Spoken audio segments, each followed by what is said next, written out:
Arsitektur data warehouse menjelaskan bagaimana data warehouse dibangun. Setiap model atau bentuk dibangun berdasarkan situasi dan kondisi tertentu. Arsitektur data warehouse ini berpengaruh pada penggunaan dan pemeliharaan sistem yang akan dibuat. Arsitektur data warehouse mengidentifikasi dan memahami bagaimana data akan dipindah dalam sistem yang terdiri dari struktur dan komponen yang saling terhubung dalam membangun data warehouse. Saya sampaikan tujuan arsitektur data warehouse. Data warehouse dirancang untuk menganalisa data berdasarkan subjek tertentu dalam perusahaan atau organisasi, bukan pada proses atau fungsi aplikasi tertentu. Hal ini disebabkan karena kebutuhan dari data warehouse adalah untuk menyimpan data yang digunakan sebagai penunjang perusahaan. Data warehouse memiliki ciri subjek oriented yang berarti dalam desain sistem untuk menganalisa didasari oleh subjek-subjek tertentu yang berkaitan dengan organisasi. Misalnya untuk organisasi asuransi, subjek yang berkaitan terkait dan dalam skala mayor adalah pelanggan, kebijakan, dan klaim. Untuk penjualan, subjek yang berskala mayor contohnya adalah transaksi penjualan produk, toko, atau cabang.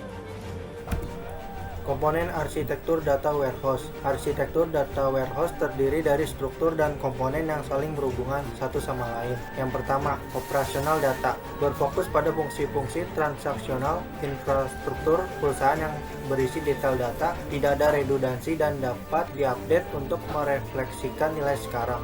Yang kedua, operasional data store, tempat penyimpanan sementara dari data operasional, menyuplai data yang sudah diekstrak. Yang ketiga, load manager, menampilkan semua operasi yang terkait dengan ekstrak dan load pada data warehouse. Yang keempat, warehouse manager, menampilkan semua operasi yang terkait dengan manajemen data pada data warehouse. Yang kelima, query manager, menampilkan semua operasi yang terkait dengan manajemen, mengarahkan, dan penjadwalan terhadap query. Yang keenam, detail data, komponen yang menyimpan detail data dalam skema database. Yang ketujuh, likely dan highly summarized data, menyimpan semua data yang sudah terdefinisi sebelumnya yang dibuat oleh warehouse manager. Yang kedelapan, backup atau archive data, menyimpan detail data dengan tujuan untuk pengarsipan dan backup data. Yang kesembilan, metadata, digunakan untuk membangun, memelihara, mengatur, dan penggunaan terhadap data warehouse. Yang ke-10, end user access tool, komponen yang menyediakan informasi dari data warehouse yang berguna bagi user untuk melakukan pengambilan keputusan. Jadi Raihan gitu ya. Jadi kali ini saya akan menjelaskan apa sih bentuk-bentuk arsitektur data warehouse gitu ya. Karena sebelumnya sudah dijelaskan oleh teman-teman saya, pengertian, tujuan, komponennya, dan lain-lain gitu ya. Jadi untuk kali ini saya akan menjelaskan apa sih bentuk-bentuk atau jenis-jenisnya gitu ya. Nah, jadi yang pertama itu bentuk-bentuk arsitektur data warehouse itu ada 3. Jadi yang pertama itu basic arsitektur gitu ya. Nah, kalian bisa lihat di sini. Nah, bisa lihat di sini ya. Jadi di sini itu ada 3 komponen gitu ya. Ada 3 komponen. Yang pertama itu usersnya. Users ini orang-orang ya, dia yang menganalisis, membuat laporan gitu, kemudian masuk ke tengah-tengah data warehouse, itu gudangnya. Terus yang paling kiri ini adalah data source, sumber-sumbernya. Begitu. Jadi basic arsitektur ini benar-benar kumpulan data dan hasil pekerjaan orang masuk ke gudang itu, ke data warehouse-nya gitu ya. Terus yang kedua, ada staging area arsitektur. Di sini nggak jauh beda. Bedanya itu ada tambahan staging area di sini. Sama seperti yang tadi ya. Yang ini cuma seperti ini.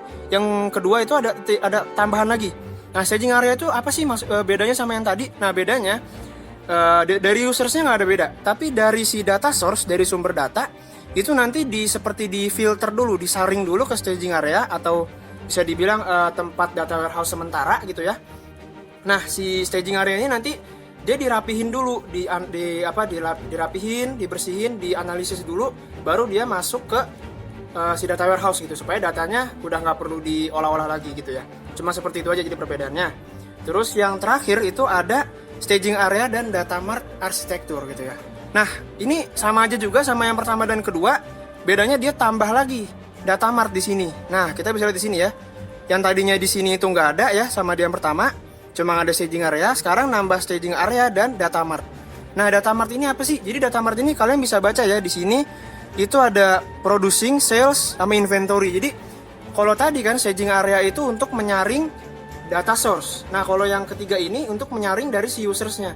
Jadi cocok banget nih buat organisasi yang bisnis gitu, yang dia memerlukan buat data yang setelah dilaporin itu butuh dijadiin sales, jadi producingnya gitulah, kayak semacam seperti itu. Jadi nanti dia ada saringnya, ada penyaringannya. Jadi sesuai kebutuhan yang dibutuhkan oleh perusahaan itu, jadi bisa dapat data lebih detailnya lagi gitu. Nah, jadi seperti itu saja 3 bentuk data arsitektur. Saya Rahan, terima kasih. Assalamualaikum warahmatullahi wabarakatuh. Saya Muhammad Afrian, NIM 2017-240062 akan menjelaskan slide tentang kesimpulan arsitektur data warehouse. Jadi, kesimpulan ini benar-benar berdasarkan pendapat kelompok yang sudah dibicarakan.